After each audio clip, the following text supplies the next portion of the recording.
જો તમે પણ નામાંકિત હોટલોમાંથી ઓનલાઈન ફૂડ મંગાવો છો તો આ સમાચાર તમારા માટે ચેતવણીરૂપ છે. વેજ ફૂડનો ઓર્ડર આપનાર એક ગ્રાહકને ત્યારે મોટો આઘાત લાગ્યો. ત્યારે જમવાનું શરૂ કર્યું ત્યારે તેને ખબર પડી કે વેજ પાસ્તામાં નોનવેજના ટુકડા છે. આ ઘટના જામનગર જિલ્લાની છે. પવિત્ર નિર્જળા એકાદશીના દિવસે એક ગ્રાહકે ઝોમેટો મારફતે લેમન ટ્રી હોટલમાંથી વેજ પાસ્તાનો ઓર્ડર આપ્યો હતો. પરંતુ ગ્રાહકનો આક્ષેપ છે કે વેજ પાસ્તાની જગ્યાએ નોનવેજ પાસ્તો ડિલિવરી કરવામાં આવી છે. જમવાનું શરૂ કર્યા બાદ તેમાં નોનવેજના ટુકડા હોવાનું ધ્યાનમાં આવતા ગ્રાહકે રોષ વ્યક્ત કર્યો હતો. ગ્રાહકનું કહેવું છે કે પવિત્ર વ્રતના દિવસે આ ગંભીર બેદરકારીના કારણે તેમની ધાર્મિક લાગણી દુભાઈ છે. હાલ આ સમગ્ર મામલો સોશિયલ મીડિયામાં ચર્ચાનો વિષય બન્યો છે. હવે વધુમાં ગ્રાહકે શું આક્ષેપ કર્યા અને સમગ્ર ઘટનાક્રમ અંગે શું જણાવ્યું, જુઓ આગળના વિડીયોમાં.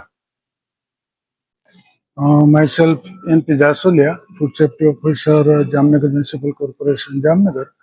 આજરોજ સવારના મને 11:30ની આસપાસ એક માનસીબેન માણેક કરીને કોલ આવેલો કે મેં વેજ પાસ્તા 26 તારીખે રાત્રે 10 વાગે મંગાવ્યા હતા, એની જગ્યાએ મને નોનવેજ પાસ્તા મળ્યા છે.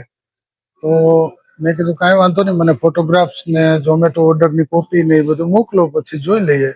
તો રૂબરૂ સ્થળ ઉપર અત્યારે સાઇટ્રસ હોટલ દિગ્જામ સર્કલ પાસે આવેલી છે, ત્યાંથી બેને મંગાવેલો.